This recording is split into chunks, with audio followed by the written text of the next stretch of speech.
आज आपण बघणार आहोत कच्च्या कैरीची मस्त अशी चटणी. तर त्यासाठी इथे कच्च्या कैऱ्या अशा पाण्यामध्ये भिजवत ठेवायच्या आहे. थोड्या एक 5-10 मिनिटं अशा पाण्यात ठेवल्या का ते वरून जे चीक वगैरे आलेला असतो का कैरीला तो सर्व निघून जातो आणि स्वच्छ अशा धुवून घ्यायच्या आणि नंतर एका स्वच्छ कपड्याने पुसून घ्यायच्या ह्या कैऱ्या. असं कोरडं करून घ्यायचं याला आणि नंतर आपण याला चिरून घेणार आहोत. तर अगोदर काय करायचं आहे, कोरडं झाल्यानंतर आपल्याला ह्या कैऱ्या याचा जे पुढचा भाग आहे का तो काढून घ्यायचा आहे आणि अशा कटरने याला सर्व वरचे सालटे जे आहेत का ते काढून घ्यायचे आहेत, जेणेकरून आपल्या चटणीमध्ये ह्या सालट्याचा कडवटपणा येणार नाही. तर तुम्ही ह्या पद्धतीने काढू शकता किंवा चाकूच्या सहाय्याने सुद्धा तुम्ही हे काढून घेऊ शकता. आपल्याला सर्वच कैऱ्याचा वरचा भाग आहे का तो काढून घ्यायचा आहे.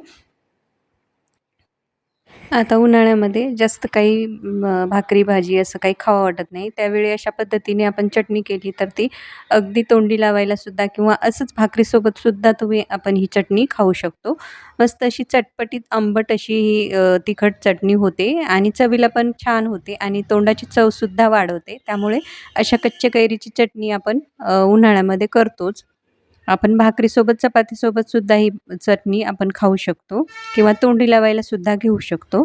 तर आता काय करूयात, याचे बारीक-बारीक तुकडे करून घेऊयात. तर अशा पद्धतीने बारीक थोडे मोठाले तुकडे ठेवलेत तरी पण चालतं.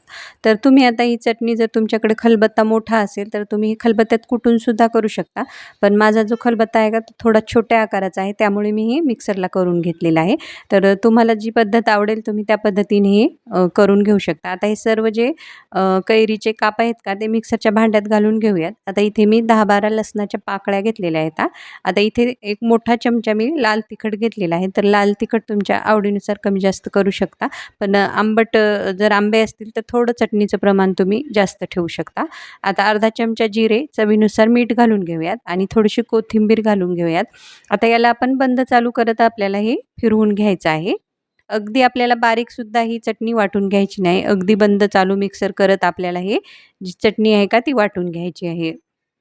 जर तुम्ही खलबत्त्यात वाटून केलीत तर आणखीनच छान. कारण खलबत्त्याची चव जी आहे का ती छान लागते. तर तुम्हाला जी पद्धत आवडेल त्या पद्धतीने तुम्ही करू शकता. बघू शकता अशी जाडसर मी चटणी वाटून घेतलेली आहे. आता तडका ओतून घेऊयात आपण त्याच्यात. तर इथे मी तेल गरम करून घेतलेलं आहे. त्याच्यामध्ये मोहरी घालायची आहे, थोडंसं जिरं, हिंग आणि इथे मी थोडीशी कढीपत्त्याची पानं घेतलेली आहेत, ते घालून घ्यायचे आहेत आणि हा जो तडका आहे का सर्व याच्यावर ओतून घ्यायचा आहे. आता हा तडका ओतल्यावर तुम्हाला वाटेल की तेल भरपूर दिसत आहे, पण तुम्ही याच्यामध्ये व्यवस्थित असं मिक्स केल्यानंतर बघू शकता तेल अजिबात ह्या चटणीला जास्त वाटत नाही आणि एवढं तेल लागणारच आहे आपल्या चटणीला, नाहीतर जो चटणी आहे का तो त्याला चव व्यवस्थित येणार नाही. बघू शकता तुम्ही सर्व जे तेल आहे का ते व्यवस्थित असं मिक्स झालेलं आहे आणि कडकडीत गरम केलेलं आहे, त्यामुळे त्यामुळे तेलाची चवसुद्धा छान अशी लागते. अगदी चपातीसोबत, भाकरीसोबत खाऊ शकता. नक्की करून बघा आणि तुम्हाला रेसिपी कशी वाटली ते पण कमेंटमध्ये नक्की कळवा. व्हिडिओला लाईक करा, शेअर करा, चॅनलला सबस्क्राईब पण नक्की करा. तर मग भेटूयात अशाच एका रेसिपीमध्ये. धन्यवाद.